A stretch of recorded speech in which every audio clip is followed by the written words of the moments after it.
I'm very grateful for the invitation to give a talk here, primarily to Professor Ed Greenstein. It's a pleasure to be here, and I'm so happy that you already, discussed the whole issue of the Abraham Ishmael section, because it would be so interesting to see what Melville does with this didactic notion that you unraveled. This is part of a chapter on Ishmael in the book on Melville's Bibles, and some kind of variation on it.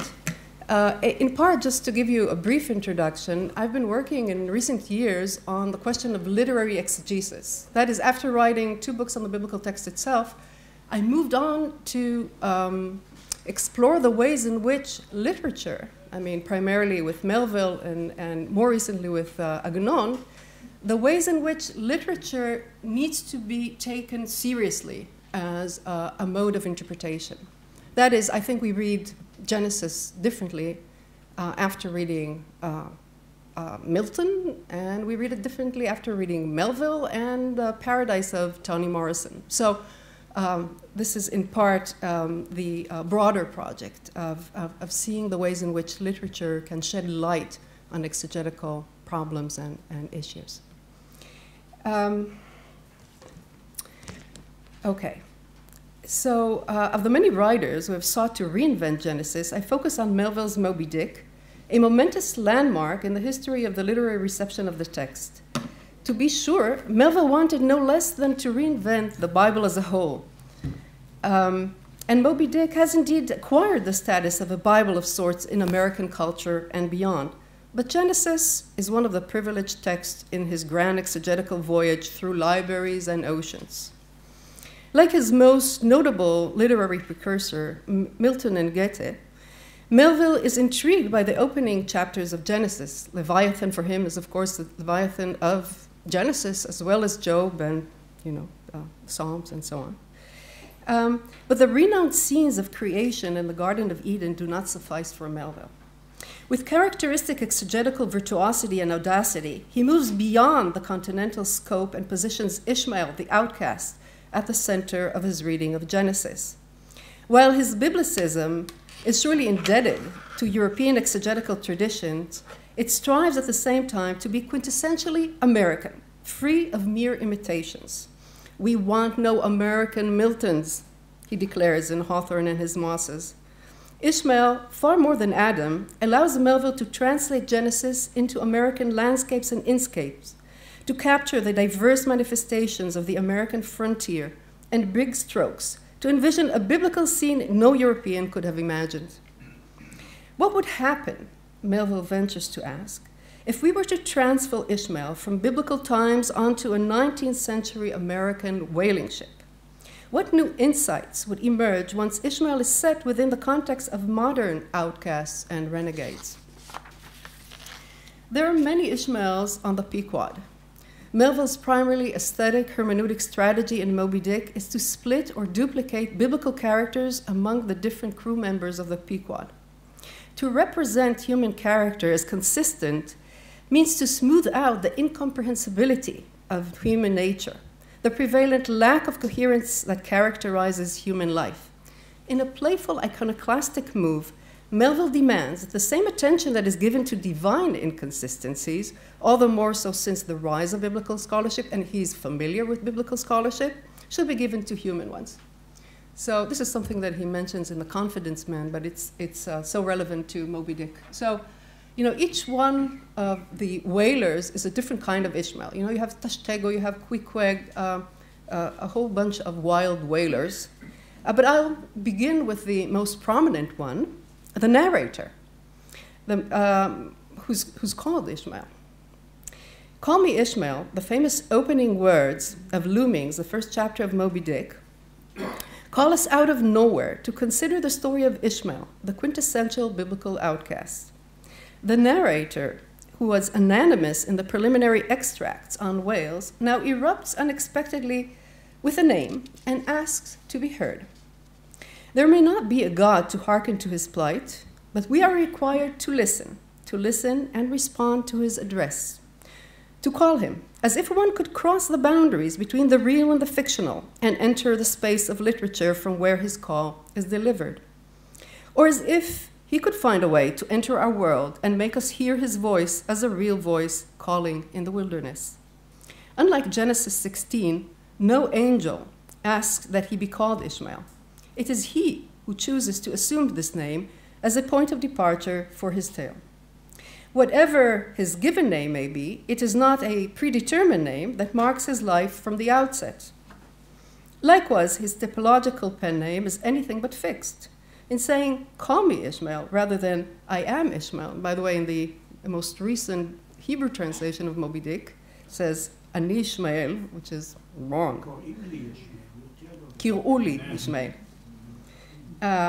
But in saying, call me Ishmael, rather than I am Ishmael, the narrator implies that he could, as it were, be called Jonah or Job or any other biblical name under other circumstances within other tales. And in the course of the voyage, he does indeed merge with other biblical outcasts, though his primary identification remains Ishmael. Ishmael's initial call is followed by a preliminary attempt to carve out a narrative that would serve as a homage to his namesake. If the biblical outcast was destined to be a wild man whose hand will be against every man and every man's hand against him, Ishmael, the narrator, wonders what such wildness might mean both for his literal and literary hand. And this is the very famous opening. Call me Ishmael. Some years ago, never mind how long precisely, having little or no money in my purse and nothing in particular to interest me on shore, I thought I would sail about a little and see the watery part of the world. It is a way I have of driving off the spleen and regulating the circulation. Whenever I find myself growing grim around the mouth, whenever it is a damp, drizzly November in my soul, whenever I find myself involuntarily pausing before coffin warehouses and bringing up the rear of every funeral I meet, and especially whenever my hypos type of melancholy gets such an upper hand of me that it requires a strong moral principle to prevent me from deliberately stepping into the street and methodically knocking people's hats off, then I account it high time to get to sea as soon as I can. This is my substitute for pistol and ball. Breaking with normative narrative exposition, Ishmael discloses no biographical background and no date. The usual calendar with its set order of months is of no interest to him. He goes to sea whenever there's a damp, drizzly November in his soul, whenever his own inner climate demands that he leave the melancholy, suffocating city streets where one cannot but succumb to the spleen, ending up at the rear of funerals behind coffins. Ishmael's wild hand and wild imagination, craving to knock people's hats off, to use pistol and ball, require the open, vast horizons of the wilderness. His wilderness, however, is not an arid one, like that of the biblical Ishmael, but rather a watery wilderness where the ocean determines the beat of life and words, be it growing grim or damp, drizzly, however somber, are set free to become sounds. Melville's commentary is forever embedded in meta-commentary.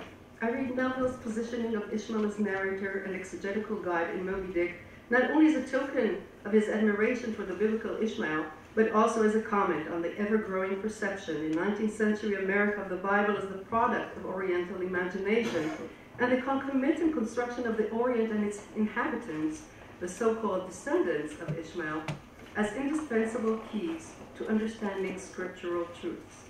For many Americans in the 19th century, the only way to capture the true significance of biblical figures and biblical scenes was to tour the new American frontier in the Holy Land and observe the customs of contemporary Easterners. Numerous Holy Land travel narratives flooded the American literary market. It was a mania. I mean, it was one of the most popular exegetical genres of the 19th century. I mean, the most famous ones are probably Mark Twain's, but that is actually a parody of the most popular Holy Land travel narratives at the time, Prime in particular. So I always tell my Israeli students that if today youngsters go to India or to Latin America, for Americans in the 19th century, It was Palestine. So this is a very popular genre. By the way, Melville himself wrote this impossible piece called Claro, Poem and Pilgrimage in the Holy Land, incomprehensible, but it was supposedly his attempt to return to the literary stage. So he's definitely aware of this genre and very much influenced by it. So references to Arabs as Ishmael, stamped by their ancestors' character, were common in Holy Land travel literature, in incidents of travel in Egypt, Arabia, Petra, and the Holy Land. Show you the cover. This is John Lloyd Stevens, a rather early, this is 1837, rather early one. Now, this is the author dressed in Oriental clothing. I mean, that was part of the kick. And this is how he went to Petra. You know, we have, I mean, Petra is well known again within Israeli culture, but in a different context. But this was, you know, the most adventurous thing you could do while you were traveling in Holy Land was, you know, go to Petra and dress as an Oriental to manage to get there. This is a portrait of Beateri Pater, another popular Holy Land travel narrative writer. And this is how he used to dress when he gave talks, when he came back to the States and was a very popular speaker.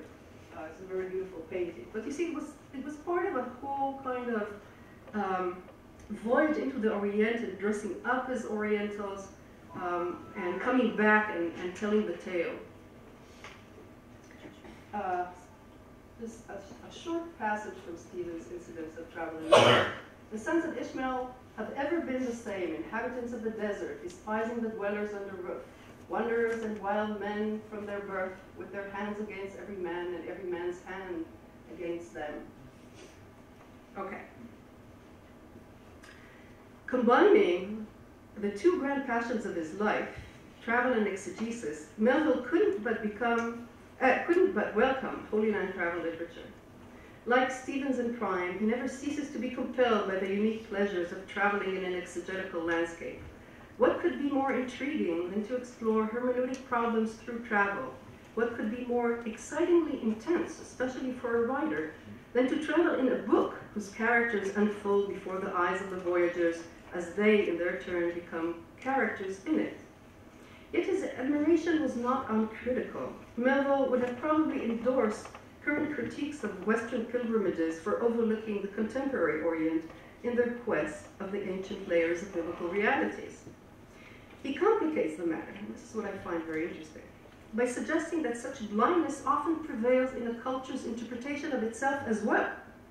By juxtaposing the exegetical practices of Holy Land travel literature with those of traditional American typology, he seems to intimate that both the projections of biblical dramas on Bedouins in Palestine and the glorifications of figures in American history through their identification with cherished biblical characters, never with biblical sinners or outcasts, are equally detached from reality. If Winthrop is considered as a second Nehemiah or second Moses, he's never considered as a second Ishmael or a second Ahab. Okay, so what Melville does in his Radical Bible is precisely taking the outcasts rather than the chosen and positioning them at the very center.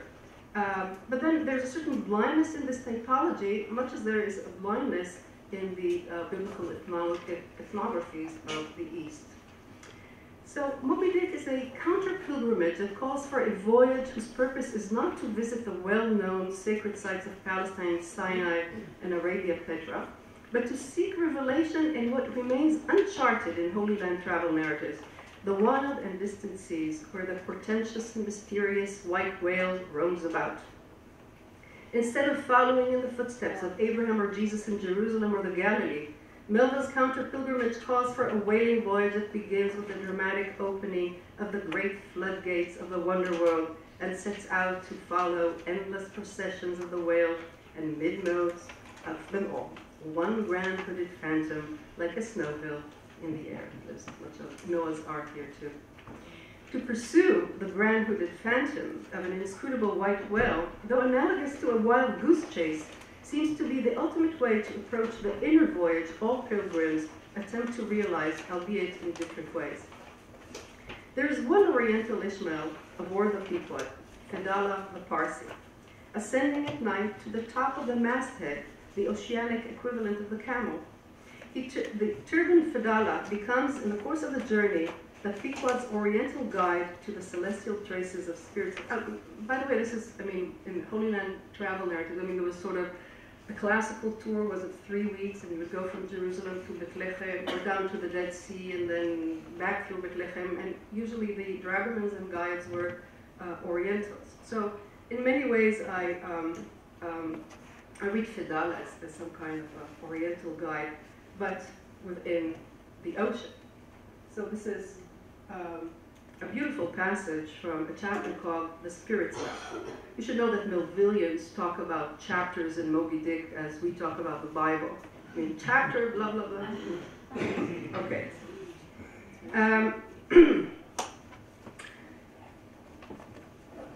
It was while gliding through these latter waters that one serene and moonlight night, when all the waves roll by like scrolls of silver, and by their soft, suffusing ceilings made what seemed a silvery silence, not a solitude.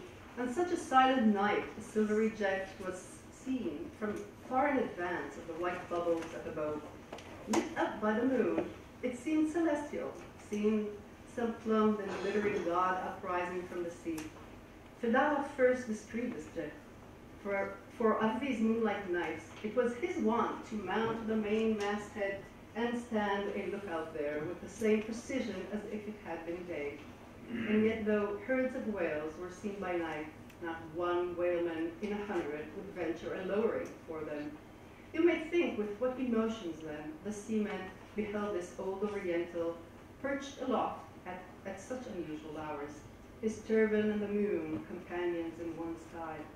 But when, after spending his uniform interval there for several successive nights without uttering a single sound, when, after all this silence, his unearthly voice was heard announcing that silvery, moonlit jet, every reclining mariner started to his feet as if some winged spirit had lighted in the rigging and hailed the mortal crew. There she blows. Had the trump of judgment blown, it could not have quivered more. It's a great scene. No, I really became immersed in all these whalers' practices, so I have to tell you just something about it. You see, the lowering is when you go out with the boats to hunt. They're hunters in this sense. They're, of course, Ishmaels too. You lower the boat, and then, once you see a signal or a sign of a whale, you lower the boat and you rush to get it. Now, no one in his right mind would do it at night, as Melville claims, but in this mysterious moonlit scene, where you see there's a sort of scrolls of silver. It's a wild exegetical voyage, really. And you're looking for traces of a whale in the night. This is what wild exegesis is all about. And the there she glows is a whaler's lingo. I thought Melville invented it. No, but this is precisely what they used to shout when they would see a whale. So it's a very mysterious scene. A dreamy exegetical scene unfolds during this moonlight night in which the sea is a silvery scroll that awaits interpretation. Fedallah, whose turban blends with the moon, is the first to detect the sudden silvery jet and cry out, "There she glows." The customary whaler cry sounds on this occasion like the blowing of the trump of judgment in messianic times. Chasing the ungraspable phantom of Moby Dick by daytime is reckless enough. Doing so at night is sheer madness, a lowering not one whaleman in 100 would venture to do. But the sheer madness of this anomalous wild search makes it all the more alluring. Half celestial, half demonic, the old Oriental spurs the Pequod's crew to venture a lowering, but the silvery jet vanishes. Fedallah's cry turns out to be a delusional cry that leads nowhere. The midnight spout is sighted yet again on the following nights, but remains ungraspable. While pointing to the delusional qualities of Fedallah's reading of the silvery sea scroll, Ishmael is at the same time wholly mesmerized by this exotic oriental exegetical scene on a moonlight night and by the risky routes it displays. True or false, there is magic in Fedallah that inspires Ishmael to merge his own gaze with that of the old Parsi, much as the latter's turban unites with the moon, and turn his narrative into a spellbinding chain of S sounds, silvery scrolls, soft, suffusing, searing, silvery, silence, solitude, all adding resonance to the double SPT of the spirit spell. So it's really music to read the music. It's a musical piece. In his underscoring of antithetical terms in the Bible, in providing outcasts and renegades with a stage, and in questioning the boundary between the chosen and the non-chosen, Melville brilliantly anticipates some of the predominant trends in 20th century biblical scholarship. The affinities between Ishmael and Isaac in Genesis, as Phyllis Tribble and Yael Zakovich have noticed, resurge in the lives of their descendants in Exodus and Numbers. You know, Hagar's tale and the sort of prefiguration of the hardships of the children of Israel in Egypt and many other points of affinity. And of course, George pointed to some of these points of affinity as well. The boundaries between the chosen and the non-chosen of the biblical text are never as stable and decisive as the discourse of manifest destiny of 19th century America would have it. The fate of the Israelites is not radically different than other nations. Their chosenness does not exempt them from spending many years in the lowly position of oppressed exiles, nor does it assure their unconditional possession of the promised land. No God rescues the Pequot. There is but one wild whaler who has the privilege of being delivered, like his biblical precursor, Ishmael, the narrator. As the ship sinks down and the great shroud of the sea rolls over it, the coffin Queequeg had built is liberated by reason of its cunning spring, and owing to its great buoyancy, rising with great force, the coffin lifebuoy, shut lengthwise from the sea, fell over and floated by his side. Queequeg's coffin seems to embody its maker's remarkable hunting skills, shot out of the closing vortex like an arrow or a grand harpoon, hitting its mark, floating by Ishmael as an unexpected gift of life. And Ishmael, who in Loomings speaks of his tendency to follow funerals and pause before coffin warehouses, now finds himself floating on a coffin, trying to spring back to life after the catastrophe. In the closing scene of Ishmael's deliverance, the ship Rachel, and I have a whole chapter on Rachel in this book too, appears out of nowhere and picks up the floating castaway. It was the devious cruising Rachel that in her retracing search after her missing children only found another orphan. That the Rachel adopts the son of the rival nation Ishmael rather than her own children is Melville's final bold comment on the intertwined destinies of the chosen and the non-chosen. Here, in the very final line of the book, he ventures to move beyond visions of doom and to imagine a strikingly benevolent font. The Rachel's merging with Hagar and Ishmael's merging with the exiled Israelites of Jeremiah's Rachel introduce the possibility of remodeling relations between nations and religions, of inventing a new shape of state where untamed orphans would have the freedom to break with previous genealogies and traditions. But the Rachel offers only a fragmentary, fleeting, consolatory image whose power lies in the very refusal to endorse too facile a notion of salvation. The consoling Rachel remains inconsolable even as she rescues Ishmael. Her devious cruising in the epilogue continues her earlier woeful winding, making clear that the crying over what has been lost never really stops. Cruising between possible and impossible worlds, between the redeemable and the irredeemable, the Rachel, above all, sketches a wondrous, dreamy potentiality, a dim, glittering beginning of another pilgrimage, no less unknown and no less evasive than the quest for the inscrutable white whale. Thank you.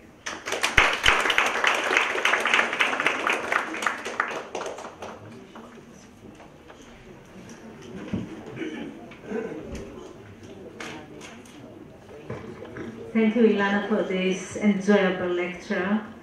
I think I'm going to the library to to look for Moby Dick and to read it again with mature eyes. And a few minutes for questions. Just a comment, not a question. As many of us know, the hottest thing now in biblical studies is what we call reception history, which was exemplified, of course, by Yaakov Kaduri's The Bible as It Was, and what you're doing is the Bible as it is, and the things that people normally read, and kol hakavod.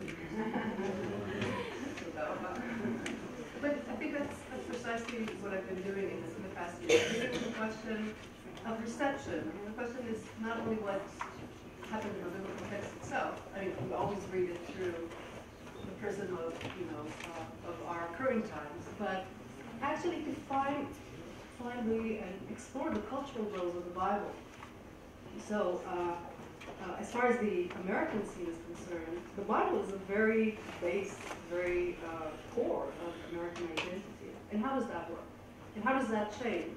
And Melville is such a brilliant exegeter that, I mean, it's fascinating to see what he does with the biblical text itself, but he's also, as I've been trying to show, a brilliant meta-exegete as well, sort of reflecting on the ways in which the Bible is used in his culture. So he's interested in Holy Land travel narratives, he's interested in biblical encyclopedias. There's a whole chapter there, it's called Jonah Historically Regarded, where you have this fabulous parody of an entry on Jonah and in the most popular biblical encyclopedia of the time, namely Keto's Encyclopedia. So any type of, any mode of interpretation in antebellum America, and of course, earlier layers, as well as of interest to Melville. So this is why I think, writers such as Melville and Gunon can really shed light on this whole process of exegesis and reflect on it, and allow us to reflect with them. I mean, you don't read Job in the same way after reading Moby Dick. And in many ways, I think that literature anticipates, or the literature of Melville, anticipates current trends in biblical scholarship. I mean, I pointed here to the question of the intertwined tales of Isaac and Ishmael and the ways in which Melville reads the book. But of course, he was one of the first to notice that Job and Jonah are impatient and not necessarily like the sort of patient figures from traditional Calvinistic exegesis. So these are precisely the kinds of things that I think that moving on to the realm of reception can allow us to do. To follow the ways in which these texts have circulated and what kind of uses can we trace in different cultural contexts. One question more. I'd be interested to hear more about the characterization of Ishmael and identification, Melville's identification with the actual biblical character. Because in contrast to the biblical Ishmael, Ishmael is very much, Melville's Ishmael is very much an orphan. And he has no parentage, and he's only chosen in his survival. The contrast, That's interesting. He also disappears in the narrative, which is, he sort of disappears. Right. You're right. First of all, I mean, altogether, he appears with no background, and in that too, he's of course different from Ishmael. We have a genealogy, a very important factor in Genesis. So he appears out of nowhere with no kind of parental heritage. I mean, it's a whole tale about orphans. They're all orphans in one way or another, and there's. Which is why I devote a whole chapter to Rachel, because I think the ending, I mean, it's amazing. You have this whole ship of men and no women around, and the final lines of the novel are devoted to the Rachel, okay, who actually saves this one orphan. So I think it's very interesting to see that we sort of move from a narrator who's an orphan in the beginning. I mean, there's no equivalent of Hagar there behind the whales, although the whale, has its feminine facets. But at the end, we do, she's adopting, this ship. The Rachel appears and she adopts him. In this sense, she's something of an Hagar too. And in a nutshell, but of course it's a very interesting